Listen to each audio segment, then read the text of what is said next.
제발, 제발, 제발 그 회사에 대해서 제발 검색을 좀 해보고 갑시다.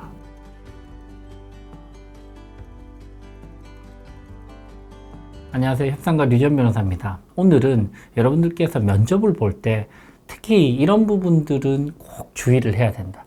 이런 부분들이 보이면 사실 합격하기가 힘들다라는 포인트들을 한 7가지 정도를 한번 정리를 해보도록 하겠습니다. 2016년부터 제가 로펌을 운영을 하고 있고 또 그래비티 벤처스라고 하는 벤처 캐피탈도 운영을 하기 때문에 꽤 다양한 포지션의 분들을 저희가 채용을 하면서 여러 면접들을 봐왔단 말이죠. 그러면서 좀 이런 부분들을 공통점으로 좀 아쉽다라고 생각하는 포인트들 한번 몇 가지 정리를 해봤습니다. 첫 번째는 여러분들 면접을 요청을 받았을 때 전화 통화를 잘하는 것부터가 시작입니다. 이게 생각보다 되게 중요해요. 특히 제가 좀 관심 있는 이력서를 보았을 때는 꼭 제가 직원분에게, 담당 직원분에게 여쭤봅니다. 혹시 그분 전화했을 때 통화감이 어떻던가요? 태도는 괜찮으시던가요? 제가 이렇게 물어본단 말이죠. 그때부터 사실 여러분들 사전 면접이 시작이라는 거예요. 그죠? 막 전화 통화가 잘 안 되거나 아니면 마치 지금 막 일어난 것처럼 느껴진다거나 이런 식으로 생각을 하게 만든다면 생각보다 면접 이전부터도 부정적인 선입견을 줄 가능성이 크다라는 부분 여러분들 기억하시고요. 두 번째는 면접 잡히고 일정을 확인할 때 문자로 만약에 주고받는다면 그 문자도 좀 정확하게 적절한 시점에서 좀 상냥하게 보내는 거, 이런 부분들도 여러분들 생각보다는 영향을 미친다라는 부분입니다. 세 번째는 역시 면접 때 시간을 잘 지키는 것은 중요하죠. 너무 빨리 가는 것도 안 좋은 것 같고요. 예를 들면 4시간 면접인데 막 3시 59분에 간다, 이런 것들도 당연히 안 좋겠죠. 제 생각으로는 한 30분 전쯤에 주위에 먼저 도착해서 편의점이나 아니면 카페에서 조금 앉아 있다가 한 15분에서 10분 전쯤에 들어가서 면접을 시작을 하는 게 가장 좀 예측 가능한 방식으로 안정적으로 면접을 볼 수 있는 그런 타이밍과 관련된 부분이 아닌가라는 생각이 듭니다. 면접 때 늦는 것은 당연히 너무 치명적이죠. 그죠? 네 번째는 첫 문장부터 버벅거리는 사람들이 생각보다 너무 많아요. 이런 부분들은 기본적으로 왜 이런 첫 문장도 준비가 안 됐나, 이런 생각들을 들게 만들거든요. 적어도 여러분들, 물론 모든 그 면접의 내용들을 우리가 예측할 수는 없지만 첫 문장만큼은 여러분들 좀 준비를 해서, 예를 들면 자기소개를 좀 부탁드립니다 라고 했는데 자기소개를 막 버벅거려요. 그럼 여기서부터 이미 신뢰도가 떨어진단 말이죠. 그래서 여러분들 본인 소개라든지 첫 문장으로 어떻게 좀 밝게 본인을 어필할 것이라는 부분들은 기본적으로 좀 준비를 하고 가야 되지 않나라는 생각이 듭니다. 다섯 번째는 제발 그 회사에 대해서 제발 검색을 좀 해보고 갑시다. 그게 어려운 게 아니잖아요, 여러분들. 혹시 저희 회사에 대해서 좀 정보를 찾아보셨나요? 라고 이야기를 해보면 생각보다 저는 잘은 모르겠는데요. 뭐 이렇게 이야기하거나 한두 번 뭐 본 것 같기는 한데요. 이러면 이미 그분의 태도나 아니면 그분의 준비 자세에서 이미 여러 가지로 부정적인 시그널이 전부 다 주어지게 마련이죠.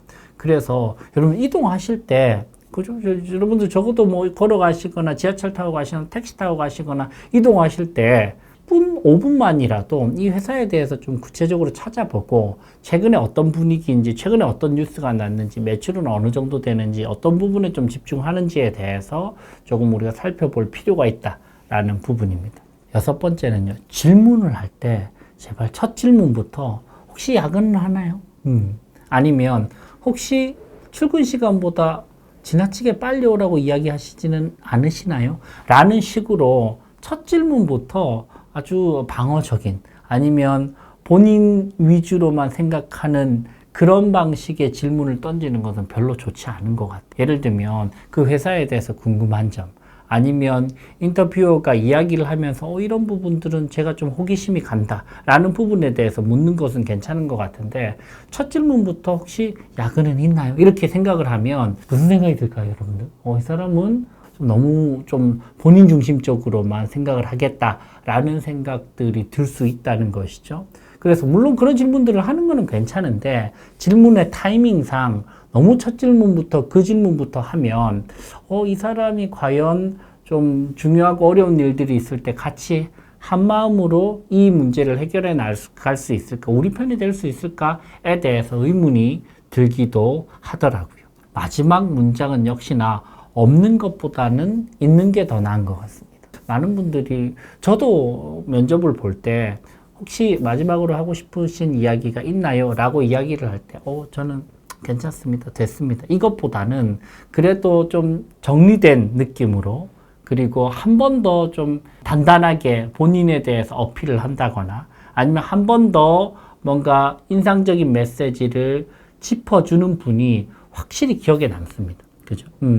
그래서 뭐 여러 가지가 있을 수 있는데 마지막 문장으로 좀 평범하면서도 그래도 좀 괜찮았던 그런 문장을 생각을 해본다면 너무 내 위주로 이야기하는 것보다는 내가 여기서 취직을 했을 때 어떤 부분에 기여를 할 수 있다라는 부분을 한 번 더 되짚어 주고 갈 때 그럴 때 좀 인상적이었던 것 같아요. 최근에 사실 면접을 볼 수 있는 기회를 얻는 것도 쉽지는 않은데 귀사에서 이렇게 면접을 볼 수 있어서 감사한 마음이 들고 추후에 제가 만약에 귀사에서 일을 하게 된다면 이런 부분에 저는 좀 주안점을 두고 일을 해 나갈 수 있을 것 같습니다. 이런 방식으로 해서 마지막으로 내가 귀사에서 이런 부분에 더 추가적으로 기여를 할 수 있다라는 부분들을 좀 여러분들 어필을 하고 마무리를 지으면 어떨까 합니다. 일단 여러분들 기본적으로 회사 측의 심리는 이 사람이 너무 본인을 위한 것들만 어필을 하는 사람보다는 이 사람이 한 배를 타고 함께 내 일처럼 일을 해줄 수 있는 사람을 뽑는다라는 그런 심리 상태를 좀 이해를 하시고 화법 자체도 나 화법. 나는 이런 걸 싫어합니다. 나는 이런 걸 좋아합니다. 나는 이렇게 해서 지원을 했습니다. 나는 야근을 싫어합니다. 나는 뭐 주말 근무를 싫어합니다. 이런 방식보다는 귀사에서 어떤 부분을 기여할 수 있고 또 귀사에 왔을 때 내가 이런 부분을 열심히 해보겠다. 그리고 내가 이때까지 지원해왔던, 내가 이때까지 일을 해왔던 그런 업무가 사실 귀사에서 이런 부분에서 핏이 잘 맞는다. 이런 방식으로 말투를 조금 개선해서 이야기하는 것도 도움이 되지 않을까라는 생각이 듭니다. 몇 가지 여러분들과 함께 면접을 보실 때 어떤 태도라든지 시간이라든지 말투에 대해서 한번 이야기를 나눠봤고요. 여러분들 확실히 제가 그렇게 물어봤어요. 저와 함께 면접을 보게 된, 그죠? 그 직원분, 그 면접 자리에 같이 들어가서 인터뷰를 면접을 한 직원분에게 제가 물어봤어요. 역시 좀 차이가 나죠? 이렇게 물어봤더니 그 직원분이 이렇게 이야기합니다. 대표님, 확실히 준비된 사람하고 준비되지 못한 사람하고 차이가 많이 나는 것 같네요. 이렇게 이야기를 하더라고요. 여러분들 확실히 면접은 마음도 준비가 되고 본인이 할 말도 준비가 되고 이렇게 준비된 사람들은 티가 난단 말이죠. 여러분들의 면접의 시간이 불안이 아니고 조금 더 확신을 가지고 준비할 수 있는 그런 시간이 되시기 바랍니다. 화이팅입니다.